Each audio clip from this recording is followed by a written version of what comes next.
क्या आप जानते हैं कि पौराणिक काल की वो पंचकन्या कौन थी? एक प्राचीन प्रसिद्ध संस्कृत श्लोक है, अहिल्या, द्रौपदी, कुंती, तारा, मंदोदरी तथा पंचकन्या स्वरानित्यम महापातका नाशका।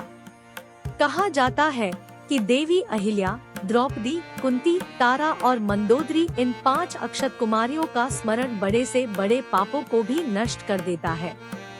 इस श्लोक में 2 बातें स्पष्ट है। इसमें महिला शब्द के बजाय कुमारी शब्द का उपयोग किया गया है, यानी लड़की। हालांकि वे सभी विवाहित महिलाएं हैं। इस समूह में पापियों को उनके पापों से मुक्त करने की क्षमता भी है। ऐसे ही एक पारंपरिक दोहे में सती, सीता, सावित्री, दमयंती और अरुंधति जैसी 5 दिव्य सती का वर्णन किया गया है। हालांकि सती शब्द का प्रयोग इन 5 देवी अहिल्या, द्रौपदी, कुंती, तारा और मंदोदरी के लिए नहीं किया गया है। देवी अहिल्या का उल्लेख वाल्मीकि रामायण के बालकांड में मिलता है। देवी अहिल्या न केवल सुंदर थी, बल्कि एक सुसंस्कृत, विनम्र और समर्पित महिला भी थी। देवी अहिल्या का विवाह ऋषि गौतम से हुआ था। शास्त्रों के अनुसार एक दिन सुबह गौतम ऋषि स्नान करने के लिए आश्रम से निकले। तब शची के पति इंद्र ने धोखे से अहल्या के साथ व्यभिचार किया। जब ऋषि गौतम को इस बात का पता चला तो उन्होंने इंद्र और देवी अहिल्या को श्राप दे दिया। देवी अहिल्या ने भी ऋषि गौतम से माफी मांगी और कहा कि यह उनकी गलती नहीं थी। लेकिन गौतम ऋषि इससे सहमत नहीं हुए और उन्होंने देवी अहिल्या को श्राप दिया कि तुम पत्थर बनकर जीवित रहोगी।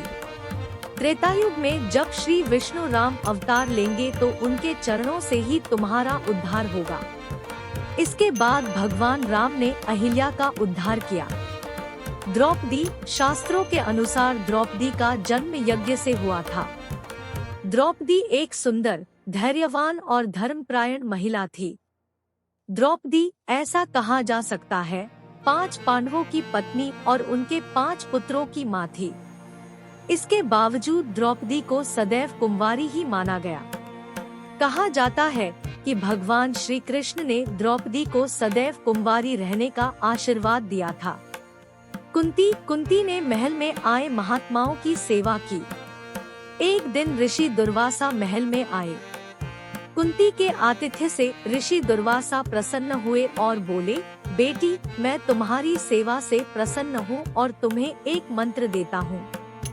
इस मंत्र से आप जिस देवता का स्मरण करेंगे वह तुरंत आपके सामने प्रकट होंगे और आपकी मनोकामना पूरी करेंगे। कुंती का विवाह हस्तिनापुर के राजा पांडु से हुआ था। लेकिन पांडु को श्राप था कि अगर वह अपनी पत्नी कुंती को छुएंगे तो उनकी मृत्यु हो जाएगी। हालांकि उन्हें डर था कि उनकी मृत्यु के बाद कुरु वंश समाप्त हो जाएगा। कुंती को ऋषि दुर्वासा से एक अद्भुत मंत्र प्राप्त हुआ, जिससे कुंती को धर्म देव से युधिष्ठिर, पवन देव से भीम और इंद्र देव से अर्जुन पुत्र के रूप में प्राप्त हुए। इस प्रकार देवताओं से संतान प्राप्त करने के बाद भी कुंती का कौमार्य पवित्र माना जाता था। तारा एक अप्सरा थी जो प्रचंड सागर से निकली थी। तारा की शादी बाली में हुई। जब बाली के भाई सुग्रीव ने उसे छल से मार डाला तो तारा ने श्राप दिया कि यदि वह श्री राम को ले जाएगा तो वह अपनी पत्नी सीता को भी खो देगा। तारा ने यह भी कहा कि राम अगले जन्म में बाली के हाथों मरेंगे। इसके बाद द्वापर युग में भगवान विष्णु ने भगवान कृष्ण के रूप में जन्म लिया और उनका अवतार बीरजाला नामक बाली में जन्मे दूसरे शिकारी के हाथों समाप्त हुआ।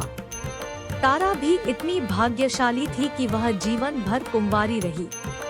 मंदोदरी, लंका के शासक रावण की पत्नी मंदोदरी को चिरकुमारी भी कहा जाता था और वह राक्षस राजा मयासुर और हेमा की बेटी थी। मंदोदरी की माता हेमा एक अप्सरा थी, लेकिन पिता राक्षस कुल के थे। इसी कारण मंदोदरी अत्यंत सुंदर और अर्धराक्षसी थी। मंदोदरी को भगवान शिव से रावण से विवाह का आशीर्वाद मिला। रावण से विवाह के बाद मंदोदरी ने अक्षय कुमार, मेघनाद और अतिकाय जैसे पुत्रों को जन्म दिया। मंदोदरी को